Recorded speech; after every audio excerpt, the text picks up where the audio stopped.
চাওক, মই বিগত প্ৰায় 7 বছৰমান মই বিজেপি দলৰ লগত আছিলোঁ আৰু মই বিজেপি দলৰ হৈ বিভিন্ন দায়িত্ব পালন কৰি আহিছোঁ।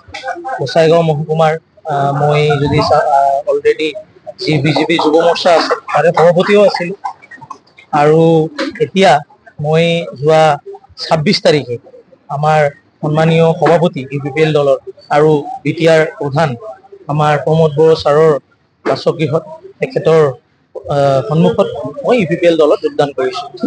আপুনি যিটো প্ৰশ্ন কৰিলে যে মই UPPL দলত কিয় আহিছোঁ, চাওক, ৰাজনীতি বিষয়টো হৈছে নীতি আদৰ্শ, উন্নতি, পৰিৱৰ্তন, এইবিলাক বিষয়ৰ ওপৰত নিৰ্ভৰ কৰে। এতিয়া মোৰ জন্মস্থান গোসাইগাঁও।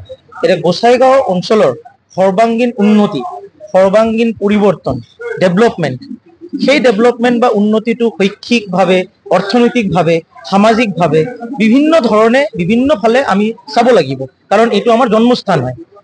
আমি কৰ্মৰ ক্ষেত্ৰত আমি বিভিন্ন জায়গা আমি ঘূৰি থাকোঁ, কিন্তু যেতিয়া সেই বিষয়বোৰ আহি যেতিয়া আমি আমাৰ জন্মস্থানত বস্তুবিলাক দেখা নাপাওঁ, তেতিয়া আমাৰো কেতিয়াবা বেয়া লাগে যে নিজৰ জন্মস্থানখনে যদি ডেভেলপ নহয়, নিজৰ যিটো বাৰ্থ প্লেচ সেইটোৱে যদি উন্নতি নহয়, অৰ্থনৈতিকভাৱে মানুহে যদি পিছ পৰি আছে, কিবা হৈ আছে, তেনেহ'লে এজন সমাজৰ এজন প্ৰতিষ্ঠিত ল'ৰা হিচাপে আমি কি কাম কৰিলোঁ?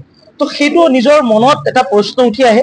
বিগত এই যিটো চৰকাৰ আমাৰ যৌথভাৱে বিজেপি UPPLৰ চৰকাৰ চলিলে, তাত ক'তবা নহয় ক'তবা মই দলক, এতিয়া মই কৈ আছোঁ, দলক আমি কোনো ৰকমভাৱে বেয়া পোৱা নাই, কিন্তু দলৰ কিছু কৰ্মকাজ যিটো আমাৰ অলপ ভাল লগা নাই, বা যিটো হয়তো বা আমাৰ সাব ডিভিজনৰ, আমাৰ মহকুমাৰ বা আমাৰ মানুহৰ উন্নতিৰ কাৰণে হয়তো হোৱা নাই, এইটো অনুভৱ কৰিছোঁ। বহুবাৰ দলক অৱগত কৰিছোঁ বিভিন্ন ধৰণৰ ষ্টেপ লোৱাৰ বাবে, বিভিন্ন ধৰণৰ পৰিৱৰ্তনমূলক বিভিন্ন ধৰণৰ কাম কৰাৰ বাবে, তাত তেনেকৈ সঁহাৰি পোৱা নাই।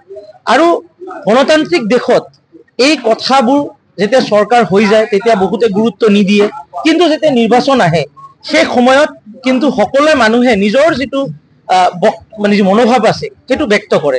তো সেইকাৰণে নিৰ্বাচনৰ সময়ত যিহেতুকে এতিয়া BTR নিৰ্বাচন একদমবাৰে কাষ চাপি আহিছে, আমি সেইকাৰণে এটা সিদ্ধান্ত লৈছোঁ, অকল মই নহয়, মোৰ লগত 123 জন আমাৰ কৰ্মকৰ্তা অলৰেডি যোগদান কৰিলে।